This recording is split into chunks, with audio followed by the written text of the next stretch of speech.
For Lily, the past never really stayed in the past. The air in Boston is crisp, and for Lily Bloom, the morning feels like a rare moment of balance. She navigates the street with the hurried pace of a business owner. Her mind loops through floral orders and Emerson's schedule. When she looks up and sees Atlas Corrigan, the momentum of her life comes to a sudden halt. It is a brief and startling collision of the past and the present. They haven't seen each other in nearly 2 years.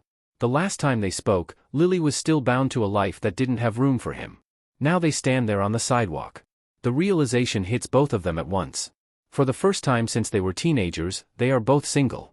There is a flurry of nerves and a quick exchange of phone numbers. Neither of them realized yet how much this brief meeting would matter. At Atlas's restaurant, Bibbs, the clatter of the kitchen and the smell of cooking garlic usually provide order. However, the morning's encounter has left him distracted. He built a successful life from nothing. He turned an abandoned building into one of the city's most respected eateries. Yet he remains personally guarded. His close friend, Theo, is the 12-year-old son of one of his employees. Theo possesses a blunt and precocious wisdom that often catches Atlas off guard. Atlas tries to focus on inventory. Theo sits in the office and questions him about the girl who threw him off his game. Theo isn't interested in romanticized versions of the past. He wants to know why Atlas is waiting for Lily to text first. Their banter reveals Atlas's deep-seated patience, born from years of waiting for the things he needed to survive. Atlas also deals with a nagging problem at the restaurant. Someone has been spray painting over the Bibbs sign in the back alley. The graffiti feels targeted. Atlas spends time looking at the security footage to catch a glimpse of the culprit. The name Bibbs stands for better in Boston. Atlas adopted this mantra when he arrived in the city with nothing but a backpack. He carried the memory of a girl who told him to keep swimming. The physical layout of the restaurant reflects the life he has constructed. The narrow and high-pressure kitchen leads to the quiet sanctuary of the back office. It is functional and successful, yet also a little lonely. For Lily, returning to her flower shop, Lily Blooms, means returning to the dance of co-parenting with Ryle Kincaid. Ryle is a brilliant neurosurgeon. He is also a man who doesn't understand the word no. He still views Lily as an extension of his own life. The shop is a place of beauty. It is filled with the scent of lilies and the vibrant colors of seasonal arrangements. It is also where Ryle makes his frequent and unannounced appearances. He uses their daughter, Emerson, as a reason to linger. During one visit, Ryle notices a change in Lily. His insecurity flares. He asks pointed questions. His tone shifts from casual to interrogative. Lily manages him like a bomb. She watches for the specific cues of his temper. She watches the way his jaw sets. She hears the way his voice drops an octave. It has become a daily survival strategy. To process the resurgence of Atlas, Lily pulls out her old journals. These were written as letters to Ellen DeGeneres when she was a homeless teenager. Atlas was the boy living in the abandoned house next door. Reading through the entries provides a gritty account of their teenage years. She reads about the specific meals they shared. They ate stolen croutons and shared sandwiches. Atlas made her feel safe when her own home was a place of violence.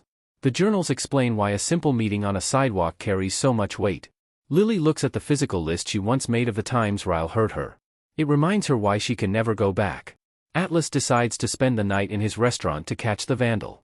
He finally corners the culprit. It isn't a rival business owner. It is a scrawny 12-year-old boy named Josh. The boy is terrified. He hides it behind a wall of anger. Atlas doesn't call the police. He sees a reflection of his own past in the boy's defensive posture. He brings Josh inside and gives him food. He learns that Josh is actually his half-brother. His mother, Sutton, had this child after Atlas left. Josh describes a life of neglect and hunger. It mirrors Atlas's own trauma. Lily and Atlas eventually speak over the phone late at night. They talk about the mundane and the monumental. Atlas tells her about Josh. Lily tells him about the challenges of being a mother. Atlas is patient. He tells Lily that he has waited years for her. He can wait a few more weeks if that's what she needs to feel safe. He understands the threat Ryle poses better than anyone. He doesn't pressure her. He simply exists as a steady and unwavering option. Lily hangs up. She makes a conscious decision to move forward. The day concludes with the logistical reality of their next steps. They plan a non-date. This is a way to see each other that won't trigger Ryle's suspicion. It seemed simple at the time, but nothing about their lives stayed simple for long. Every decision Lily makes is run through a filter of Emmy's well-being. She weighs Ryle's potential reaction. She checks her phone throughout the day. The name Atlas on her screen acts as a silent promise. It is a promise of a life that isn't defined by fear. In the flower shop and the kitchen at Bibbs, two people are beginning to build something new. They are building from the wreckage of the old. The history of their trauma is the ground they walk on. They walk it as they try to reach each other again. The morning after their sidewalk reunion, the reality of Atlas's new life takes a specific shape. His younger brother, Josh, is now part of it. Atlas is in the quiet and early hours at his restaurant. The kitchen lights hum as he prepares for the day. He has spent 3 nights waiting to catch the person vandalizing his property. He finally corners the figure in the alley. The tension breaks with a startling realization. The culprit is a child. The clatter of a dropped spray paint can echoes against the brick walls. Atlas realizes this 12-year-old boy has his own eyes. This is the brother his mother, Sutton, never told him about. Atlas brings Josh inside the warmth of Bibbs. The scene shifts from the cold alley to the sanctuary of a leather booth. He doesn't interrogate the boy. He feeds him. Atlas prepares a meal with meticulous care. He knows what it is like to starve. Josh eats with desperate hunger. Atlas pieces together the details of the boy's life with Sutton. It is a narrative of neglect. There were missing meals and an unpredictable maternal temper. Atlas decides in that moment that Josh is not going back to the hotel. Sutton is staying there. But Josh is staying here. Meanwhile, Lily is at her shop. The air is thick with the scent of herbal scent. Humidity clings to the refrigeration units. Her morning is disrupted by a text from Atlas. It is an invitation to lunch. For Lily, this invitation feels like a high-stakes negotiation. She has to coordinate with her mother to watch Emmy. She must keep a watchful eye on the shop's entrance for Ryle. Ryle's presence is a constant physical weight. She checks her reflection and smooths her hair. Then she immediately stops herself. She erases her own excitement to avoid triggering Ryle's suspicion. The lunch takes place at a small and out-of-the-way spot. It was chosen specifically to avoid anyone who might report back to Ryle.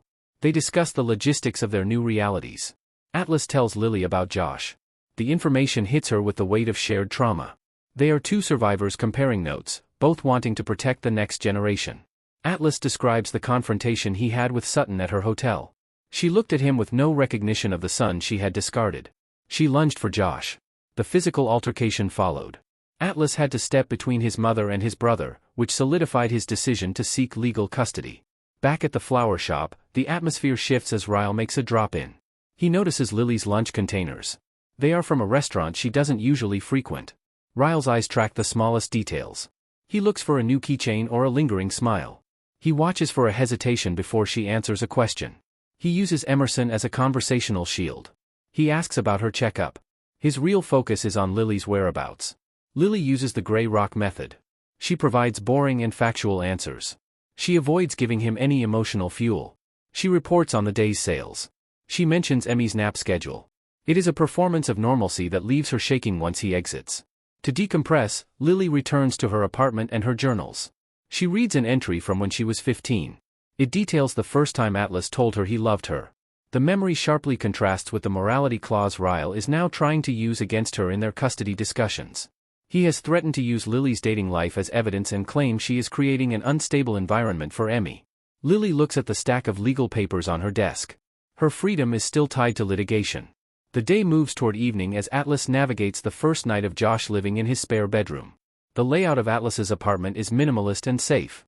It is a sharp contrast to the chaotic hotel room Josh just left. Atlas buys the boy basic necessities. He gets him a toothbrush and new clothes. He buys him a notebook. Being a brother will require the same resilience he used to build his restaurant. He and Lily share a final phone call. They talk about the steps Atlas needs to take to enroll Josh in school. They talk about how Lily managed to keep her cool when Ryle questioned her. As the lights go out in Boston, Atlas looks at the graffiti-covered sign of his restaurant. He sees it as the thing that brought his brother to him. Lily looks at her sleeping daughter. Every boundary she sets with Ryle becomes another brick in Emmy's future safety. They remain in quiet and careful preparation, ready for the inevitable collision of their pasts and their new family. The afternoon sun cutting through the windows of the flower shop creates a sharp contrast. Lily feels a deep internal cold. She sits at her desk. It is cluttered with invoices and a half-eaten sandwich. Her focus is entirely on the phone. This isn't just a social call. It is a tactical move. She has to call her lawyer. Then she has to call Ryle. She traces the edge of a business card. She developed this habit when her anxiety spikes. The clatter of the street outside feels distant. The shop is empty of customers. It is full of the heavy scent of wilting floral scent. Lily looks at a physical calendar. She marks the days Ryle is scheduled to have Emerson. Each square feels like a potential conflict. In a legal office, Lily meets with her attorney. They discuss the specifics of a formal custody agreement. They discuss the morality clause and supervised exchanges. Lily's lawyer explains the law. They can't legally prevent Ryle from seeing his daughter based on past domestic incidents. Those incidents weren't reported to police. However, they can create a framework that limits his access to Lily. Lily provides a factual and dated record of Ryle's outbursts. She documents the times he lost control. The record strengthens her sense of safety. At Atlas's restaurant, Atlas is in the middle of a session with Theo. They are in the small and cramped back office. Theo sits on a crate of lemons. He questions Atlas about the brother situation. Atlas describes the logistical nightmare. He must get Josh's school records transferred without their mother's cooperation. He recounts a phone call with Sutton. It was a brief and cold interaction. She showed more interest in her own inconvenience than her son's well-being. Atlas is buying textbooks. He is checking homework. He is learning the specific and picky eating habits of a 12-year-old. Atlas goes to the hotel where Sutton is staying. He needs to pick up the rest of Josh's things. The room smells of stale cigarettes. Piles of laundry are everywhere. Sutton realizes Atlas is taking Josh away for good. Her resentment boils over. She swings at Atlas. Her nails catch his cheek. The sound of her shouting echoes in the narrow hotel hallway. Atlas doesn't strike back. He simply grabs the suitcase and Josh. He walks out. The red mark on Atlas's face is a physical fact. It ends his relationship with his mother and begins his life with Josh. Back in Lily's world, Ryle sees a photo. It is a small and blurry image of Lily and Atlas. They are in the background of a friend's social media post. Lily's phone lights up with a text from Ryle. Who is he? Then, is this why you left? Ryle's texts become a barrage. Lily doesn't delete them. She screenshots them. She follows her lawyer's advice. She builds a digital trail of his harassment. She sits on her floor. Emerson is asleep in the next room. She realizes the avoiding me pasta is over. The quiet sidewalk meetings are over. The conflict is now out in the open. Atlas and Lily meet at his house. Josh's comic books are stacked on the coffee table. Atlas has already bought an infant swing for Emmy. They are building a simulated family before it is even official. Atlas cooks for her. It is a simple and grounding meal. They talk about the morality clause Ryle threatened. Atlas is calm. His steady presence counterbalances Ryle's chaos. He tells Lily about a conversation he had with Theo's mother. They talked about childcare and school districts. These are the everyday details of a shared life. They are no longer just dreaming. They are planning. Lily decides to tell Ryle the truth. For the first time, she stopped managing his reactions, and there was no going back from that. She does it in a public park with her mother nearby. Lily tells Ryle that she is seeing Atlas. She is done living in fear of his reactions. Ryle's knuckles turn white as he grips the stroller handle. Because they are in public, he cannot explode. It gives Lily a small but real victory. She watches him walk away. For the first time, the Atlas-shaped hole feels less like a void. It is a space she is finally allowed to fill. As the day ends, Atlas is at the restaurant. He is teaching Josh how to balance the cash drawer. This is a lesson in responsibility and trust. Lily is at home. She reads a final journal entry she wrote years ago. She wrote about wanting a life where she didn't have to be brave all the time. The legal battle is looming. Ryle is watching. Sutton is a ghost of the past. However, Lily and Atlas are finally aligned. They have spent their lives being strong for everyone else. Now they are finally learning how to be strong for each other. The morning light filters through the large windows of the flower shop. It catches the dust motes dancing over a shipment of flowers. Lily is at the cutting table. The sharp snap of shears through stems punctuates the quiet. She prepares for the final legal consultation regarding Emerson's custody. She reviews a physical document from her lawyer. It outlines the supervised exchange protocol. Lily will no longer have to face Ryle alone. All handoffs of Emmy will now take place at a neutral and monitored location. They can also occur in the presence of a third party. The weight of this boundary brings tangible relief. Lily tracks this on her office calendar. Atlas stands in the local middle school office. He navigates the bureaucratic maze of Josh's enrollment. He stands at a linoleum counter under humming fluorescent lights. He provides proof of residency. He provides a notarized statement regarding Josh's living situation. Sutton remains a ghost in the legal process. She has effectively abandoned her younger son. Atlas is the man who shows up for parent-teacher orientations. He signs permission slips. He sits in his car afterward, the dashboard cluttered with school supply lists. He has a new set of house keys for Josh. His role in life has quietly shifted. At the flower shop, Lily manages the ripple effects within her own social circle. Her friend Alyssa is also Ryle's sister. She occupies a complicated position. They have several difficult conversations. They navigate the loyalty Alyssa feels toward her brother and the protective love she feels for Lily. Lily remains firm. She is no longer willing to sacrifice her peace. She won't make Ryle's presence more comfortable for everyone else. At the restaurant, Atlas involves Josh in the business side of things. They look at inventory and management. They discuss the importance of community.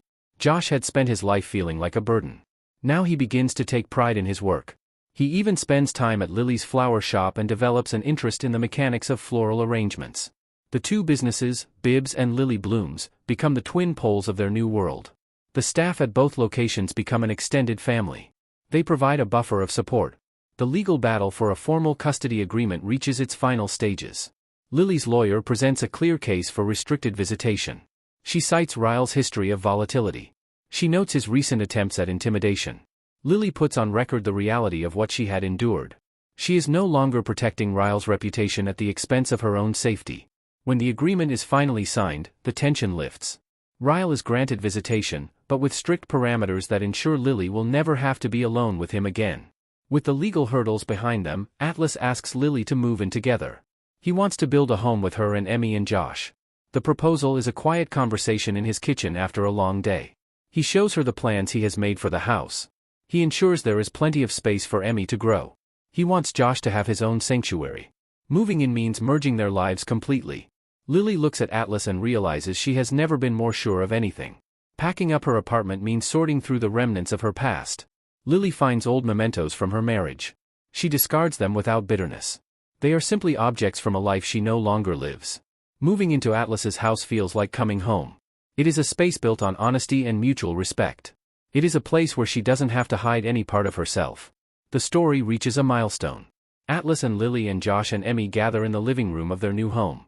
Atlas pulls out a piece of paper he has been carrying for weeks. These are his wedding vows. They aren't getting married that night, but he wants Lily to hear them. He speaks about the years they spent apart. He talks about the certainty he always felt that they would find their way back. He promises to be the man she deserves. He will always put her safety and happiness first. The final postscript in his vows is a nod to their history and the Dear Ellen letters. Lily realizes the Atlas-shaped hole is finally filled by the man standing in front of her. They have broken the cycles of their past. They have built something entirely their own. The morning air in Atlas's kitchen is thick with the smell of toasted bread. There is a quiet and heavy tension. A 12-year-old boy is trying to be invisible. For Atlas, this is the new reality of his home. A space that used to be a minimalist sanctuary is now cluttered. A cereal box is left on the counter. A pair of oversized sneakers sits by the door. Atlas moves through the room with a calculated softness. He is aware that for Josh, any sudden movement still carries a threat, the threat of their mother's unpredictable temper. He watches Josh out of the corner of his eye. He notices the way the boy flinches when the toaster pops. He records these observations mentally. He knows he will need to describe these physical symptoms of neglect to the social worker later that afternoon.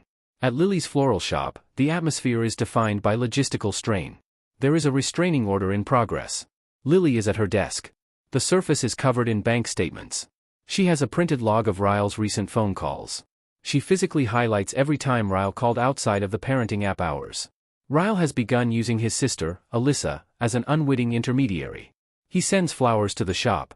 He adds notes addressed to Emmy that are clearly meant for Lily. Lily takes a photo of the card. The phone's camera shutter sound is loud in the quiet shop. She documents the interaction for her legal counsel. Her freedom now depends on constant documentation, and ignoring him will not make this disappear. Back at the restaurant, Atlas is in the middle of a session with Theo. Theo sits on a high stool at the bar and drinks a soda. They are brainstorming a menu for the Crouton, the second restaurant Atlas is planning to open. The name references the first food Atlas ever shared with Lily when they were teenagers. Theo is more interested in the Josh situation. He questions Atlas about why he hasn't officially adopted the boy yet. They move into the back office, the clatter of the lunch rush muffled. Atlas explains the legal hurdles of de facto guardianship in Massachusetts and the requirements he must meet to provide for Josh's medical and educational needs without Sutton's help. Atlas later attends a school placement meeting. He sits in a small and uncomfortable chair in the principal's office.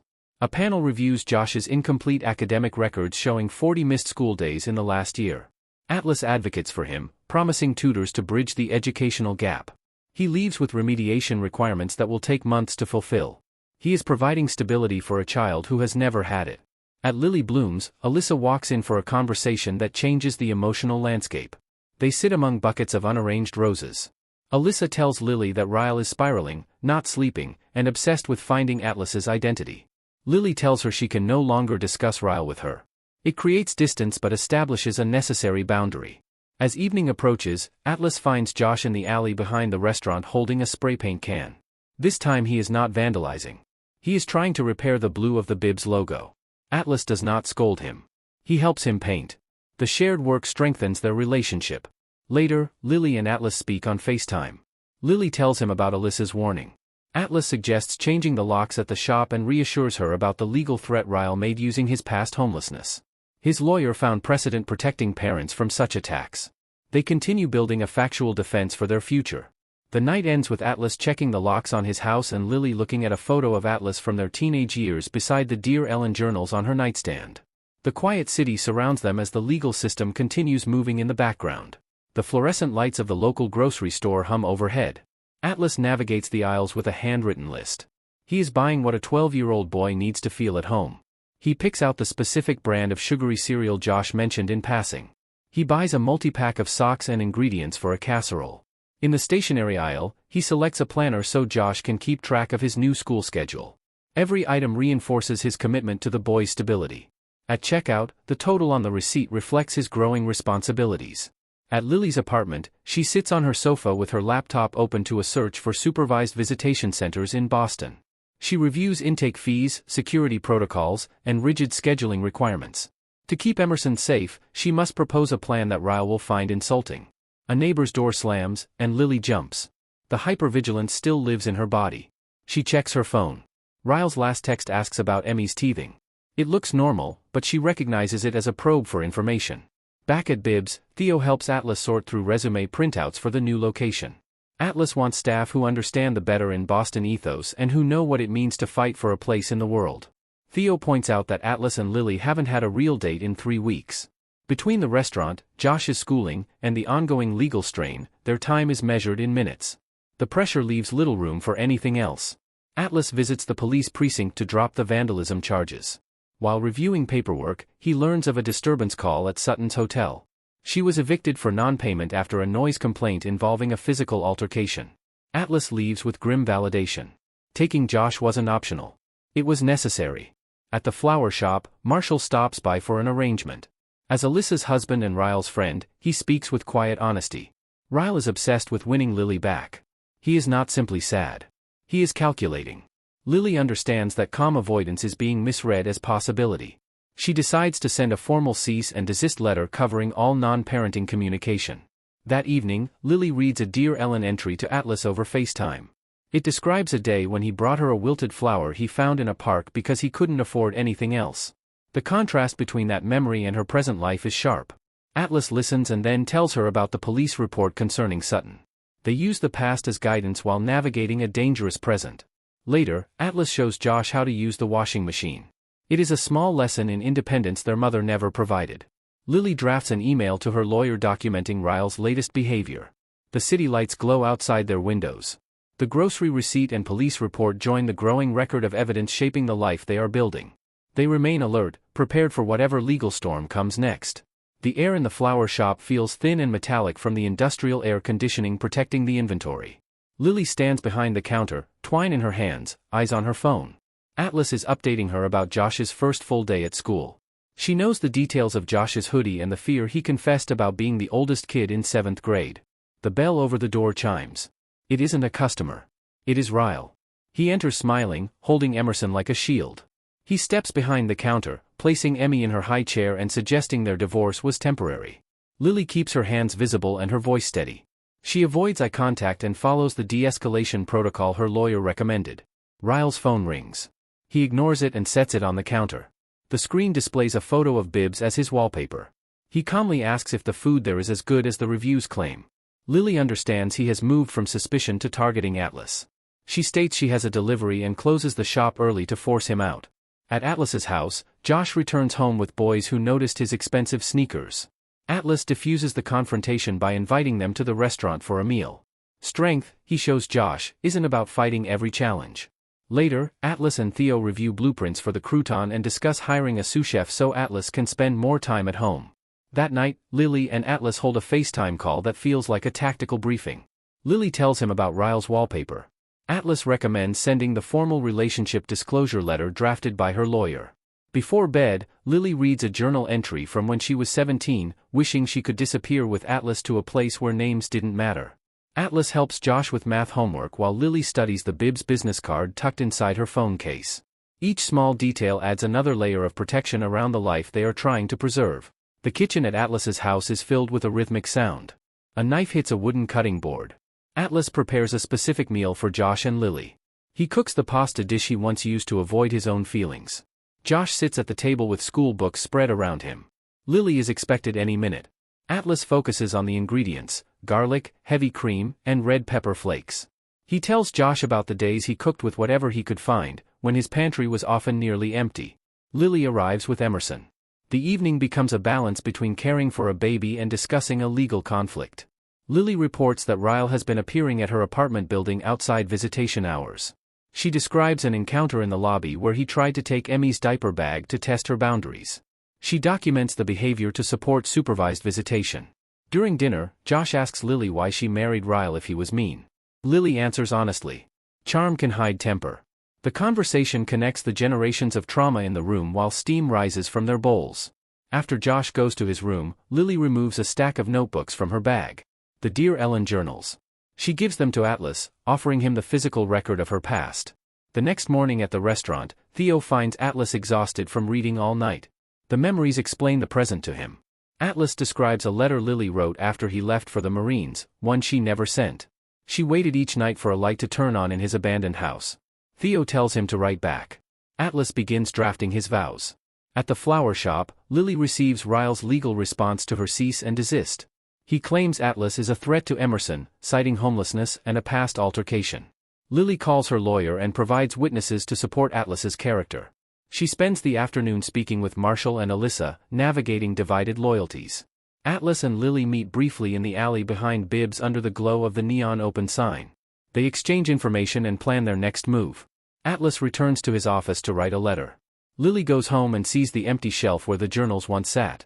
The pasta ingredients and the ink in the notebooks now carry equal importance in the life they are building.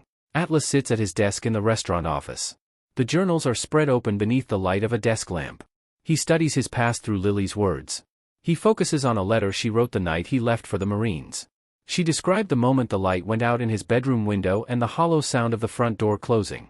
Atlas picks up a pen and begins writing a response. He writes where he was during those same years and what his life looked like after he left.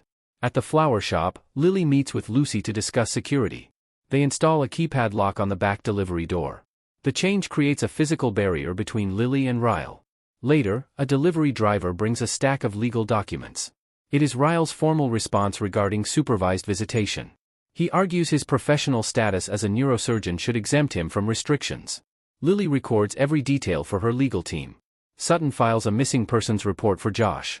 The report forces Atlas into a legal defense position. He explains the protective order process to Josh, who sits on the couch gripping a video game controller while listening. At the restaurant, Theo tells Atlas he needs to stop hiding and make his place in Lily's life clear. Lily begins writing in a new blank notebook. She is no longer writing to Ellen DeGeneres. She writes to herself instead. She records how often Ryle texts her and how she chooses not to respond. She prepares for dinner at Atlas's house, packing the diaper bag and checking the car seat. She rehearses what she will say if Ryle sees her leaving. During dinner, Josh shows Lily his school project, a model bridge. The family talks about Sutton's report and Ryle's legal actions while standing together outside in the cold evening air. Atlas walks Lily to her car afterward. Their conversation focuses on safety and planning rather than romance. Each discussion strengthens the protection they are building around their future. Atlas reviews early deliveries at Bibs, signing invoices for pasta and seafood. He studies security footage, searching for a black SUV Theo reported in the alley. At the flower shop, Lily and Lucy coordinate the Saturday shipment, a large wedding order requiring a 5 a.m. start.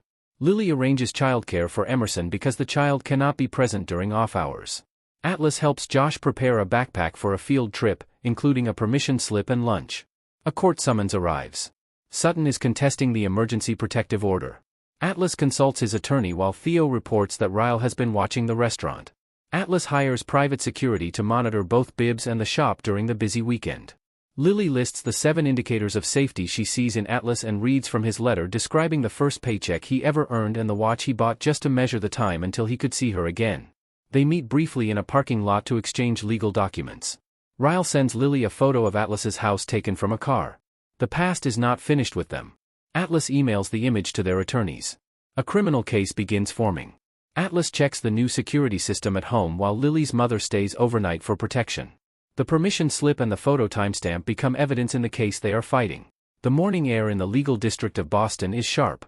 It matches the atmosphere inside the conference room. Lily sits across from her attorney. A stack of printed emails and text messages is spread across the table between them. Each document has been organized as evidence for the custody battle. Ryle's legal team has requested a formal psychological evaluation of Lily. It is meant to intimidate her and make her question her own fitness as a mother. Lily keeps her hand steady.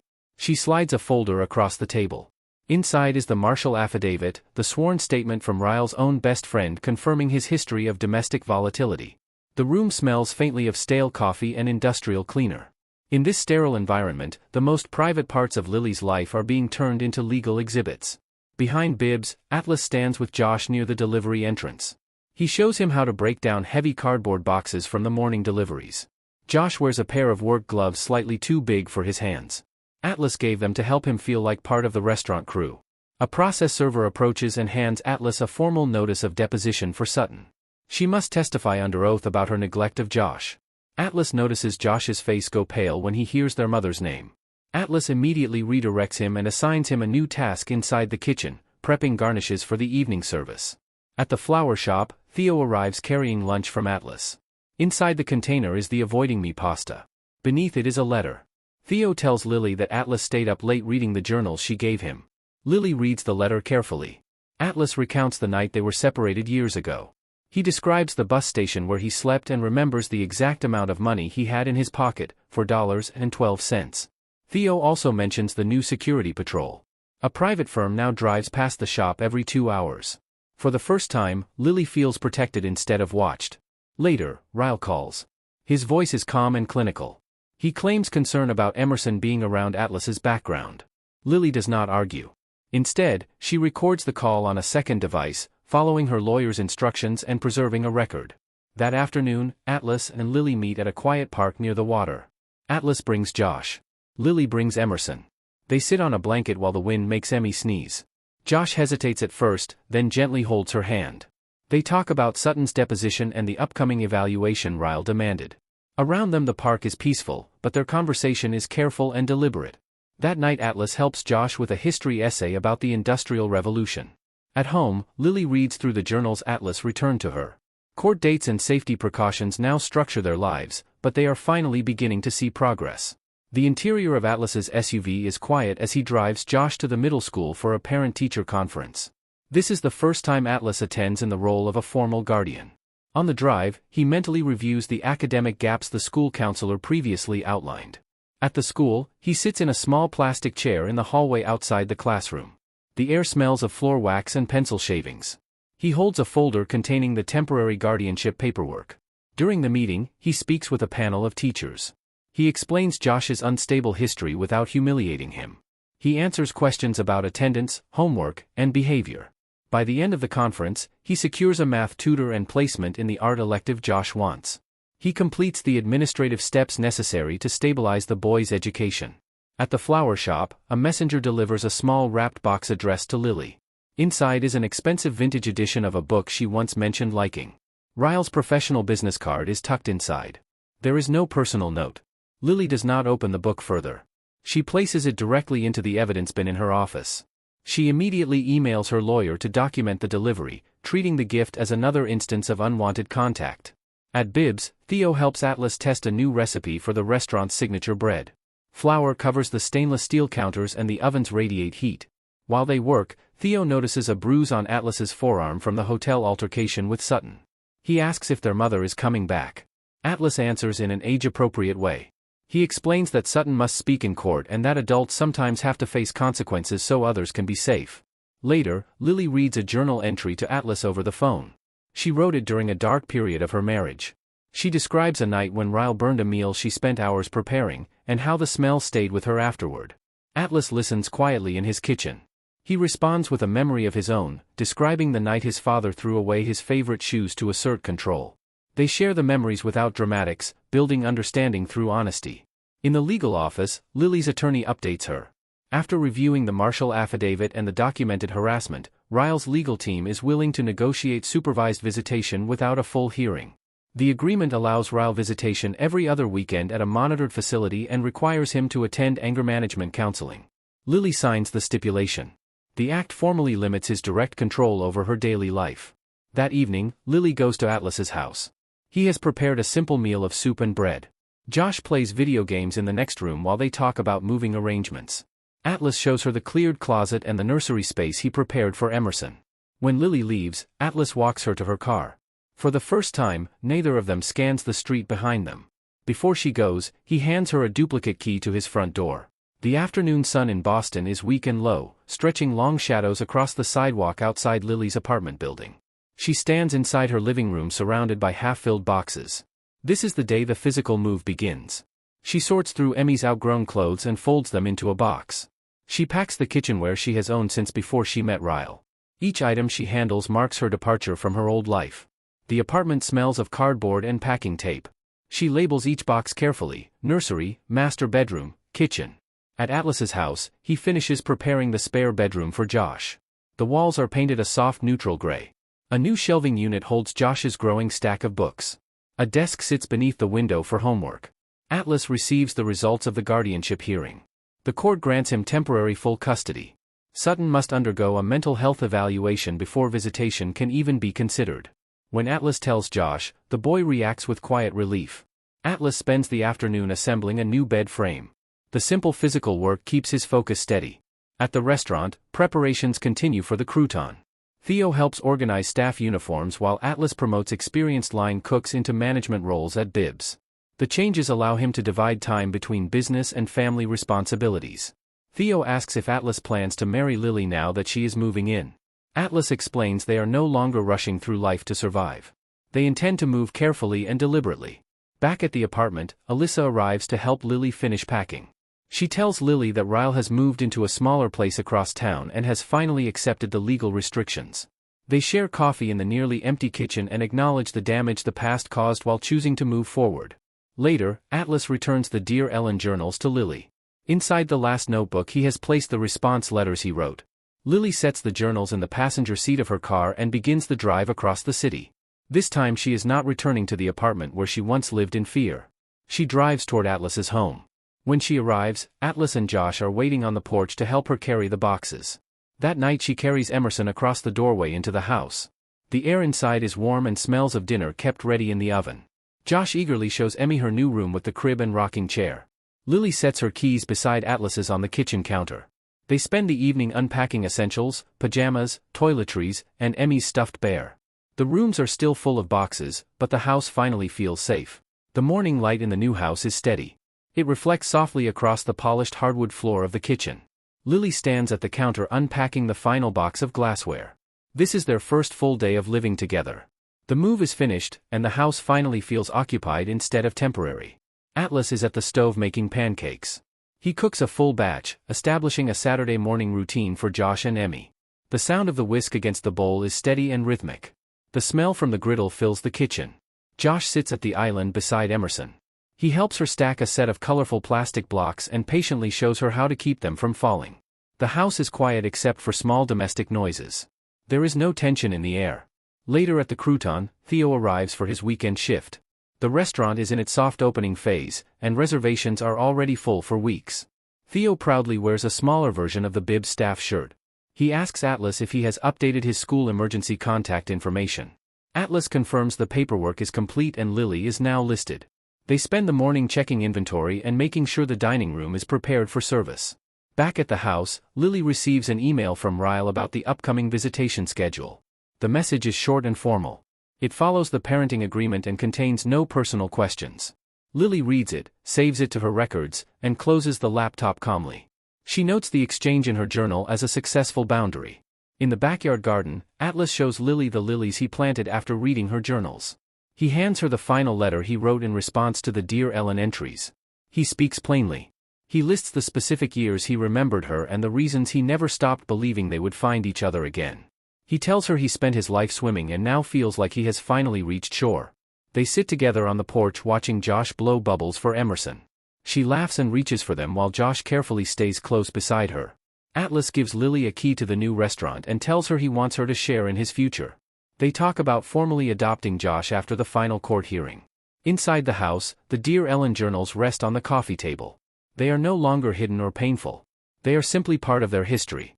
As evening settles over the city, the family remains on the porch. The lights begin to appear across the skyline. Standing beside each other, the future no longer feels uncertain. It finally feels safe.